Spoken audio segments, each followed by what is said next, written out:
ஆண்டவராகிய இயேசு கிறிஸ்துவின் நாமம் மகிமைப்படுவதாக.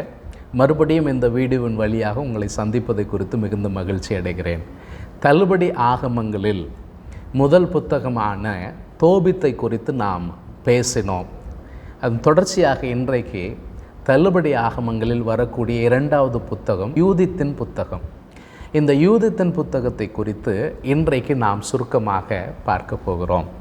ஒரு அழகான விதவை தன்னுடைய துணிச்சலான ஒரு முடிவினால் நெருக்கடியில் இருக்கக்கூடிய தன்னுடைய தேசத்திற்கு எப்படி விடுதலையை கொண்டு வருகிறாள் என்பதை சொல்லுகிறது தான் இந்த புத்தகம். இந்த புத்தகம் கிமு 1வது அல்லது 2வது நூற்றாண்டில் எழுதியிருக்கலாம் என்று சொல்லுகிறார்கள். இந்த புத்தகத்தினுடைய மூல மொழியாக எபிரேய மொழியோ அல்லது அரமேய மொழியோ இருந்திருக்கலாம் என்று நினைக்கிறார்கள். ஆனால் இந்த புத்தகத்தினுடைய ஒரிஜினல் மூல மொழியில் எபிரேயத்திலோ அரமேயத்திலோ எந்த விதமான ஒரு ஃப்ராக்மெண்ட்ஸும் இல்லை. ஆகவே இந்த புத்தகத்தை கிரேக்க மொழியாக்கத்திலிருந்து நேரடியாக மொழியாக்கம் செய்திருக்கிறார்கள். இந்த புஸ்தகத்தினுடைய சுருக்க கதை என்ன? அசீரிய பேரரசன் நேபுகாத்நேச்சார் அவருடைய தளபதி ஹொலோஃபெர்னஸை அனுப்பி யூத மக்களை அடிமைப்படுத்தி அவர்களை சரணடைய செய்ய வேண்டும் என்பதுதான் இலக்கு. அதற்காக இந்த படைத்தளபதி ஒரு பெத்தூலியா என்று சொல்லக்கூடிய ஒரு யூத நகரத்தை முற்றுகையிடுகிறார். அதன் விளைவாக ஜனங்களுக்கு போக்குவரத்து இல்லாமல் போகிறது. குடிப்பதற்கு தண்ணீர் கூட இல்லாத நிலை ஏற்படுகிறது. இவ்வளவு நெருக்கடியான நிலையில் அங்கே இருக்கிற மனிதர்கள், அங்கே ஆட்சி செய்யக்கூடிய தலைவர்களை பார்த்து சொல்கிறாங்க, இதுக்கு மேலே நம்மளால் பொறுக்க முடியாது, நம்ம பிள்ளைகளெல்லாம் செத்து கொண்டிருக்கிறார்கள், தாகத்தினால் நாம் செத்து கொண்டிருக்கிறோம், இப்படி தாகத்தினால் செத்து கொண்டிருப்பதை விட நாம் இந்த அசிரிய மன்னனுக்கு அடிமையாக சேவகம் செய்வது மேல் என்று சொல்லும் பொழுது அவன் சொல்லுகிறான், நீங்கள் போய் வாங்க, இன்னொரு சில நாட்களில் நமக்கு வழி இல்லை என்று சொன்னால் சரணடைந்து விடுவோம் என்கிறதை சொல்லுகிறார். இதை கேள்விப்பட்ட யூதித் என்கிறதான இந்த விதவை நேரடியாக இந்த தலைவர்களை கடிந்து கொள்ளுகிறார். கடிந்து கொள்ளுகிறது மாத்திரமல்லாமல் அவர்களிடத்தில் சொல்லுகிறாள், நான் ஒரு திட்டம் வைத்திருக்கிறேன், இந்த திட்டத்தை நான் நிறைவேற்றுகிறதற்காக நான் அவர்களிடத்தில், அதாவது முற்றுகையிட்டு இருக்கிற அசிரிய படையிடத்தில் நான் போவேன், நீங்கள் அதற்கு எனக்கு அனுமதிக்க வேண்டும் என்று சொல்லி அவள் தன்னை தயார்படுத்தி கொண்டு அழகுபடுத்தி கொண்டு அவள் தன்னுடைய வீட்டை விட்டு வெளியே கடந்து போகிறாள். எதிரிகளுடைய பாளையத்திற்கு போகிறாள். அங்கே இருக்கிற காவலாளி ஒருவன் அவளை எங்கே இருந்து வருகிறாய் என்ன ஏதுன்னு கேட்கும் பொழுது இவள் விவரத்தை சொல்லுகிறாள். உடனே தளபதியின் இடத்துல கொண்டு போகிறார்கள். தளபதியின் இடத்துல போய் இவள் சொல்கிற, நான் உங்களுக்கு ஆலோசனை சொல்லி இந்த நகரத்தை எப்படி இலகுவாக பிடிச்சிடலாம் அப்படிங்கிறத உங்களுக்கு சொல்லிக் கொடுக்க போகிறேன்னு சொல்லுகிறாள். இவங்களுக்கு ரொம்ப சந்தோஷம். அவர்களுடைய பாதுகாப்பான இடத்துல வைக்கப்படுகிறாள்.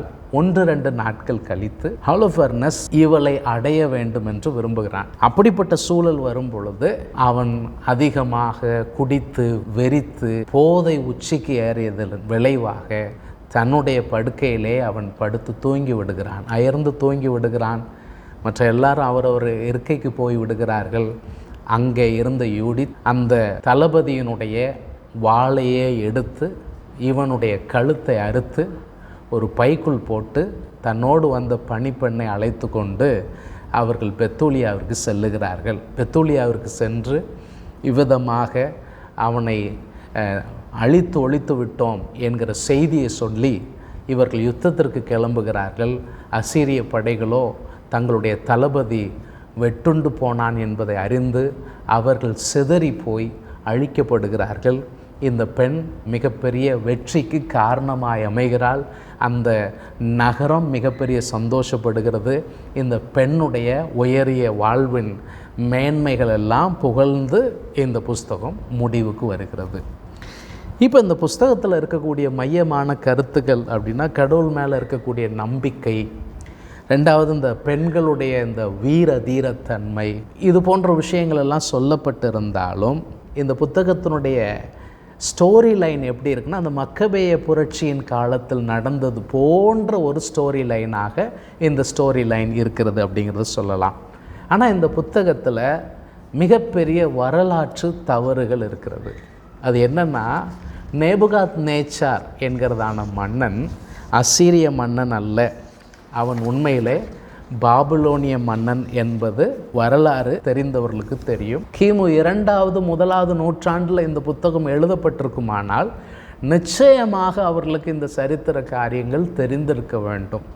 அப்போது டெலிபரேட்டாக இப்படி ஒரு தவறான ஒரு தகவலை கொடுப்பது என்பது எவ்வளவு மோசமான ஒரு காரியம் என்பதை நாம் பார்க்க வேண்டியிருக்கிறது. 2வது, பெத்தூலியா என்கிறதான நகரம் யூத வரலாற்றில் இருந்ததாக தெரியவில்லை. 3வதாக, ஹாலோஃபெர்னஸ் என்கிறதான ஒரு நபருடைய பெயருக்கான வரலாற்று ஆதாரம் என்பது இல்லை. அதனால் இந்த புத்தகமும், நாம் ஏற்கனவே தோபித்தை சொன்னது போல், இந்த புத்தகமும் ஒரு வரலாற்று உண்மை கதை அல்ல, இது ஒரு கற்பனை கதை தான்.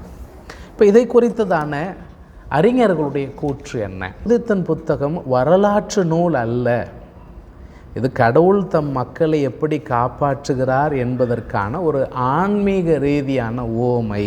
யூதித்தின் புத்தகம் பைபிளின் வரலாற்றை விட ஒரு வரலாற்று நாவலோடு தொடர்புடையதாக தெரிகிறது. ஆனால் புதிய ஏற்பாட்டில் யூதித்திற்கான எந்த விதமான மேற்கோளும் இல்லை. பைபிளில் இருக்கக்கூடிய ஒரு நூலில் திட்டமிட்ட வரலாற்று தவறுகள் இருந்தால் அது தெய்வீக வார்த்தையாக இருக்க முடியாது. ஒரு சில புராட்டஸ்டன்ட்டுகள் இந்த புத்தகத்தை ஒரு டிவோஷனல் வேல்யூவுக்காக வாசிக்கலாம் என்று சொன்னால் கூட யாருமே அதற்கு ஒரு கெனானிக்கல் ஸ்டேட்டஸ் கொடுக்கிறதற்கு தயாராக இல்லை.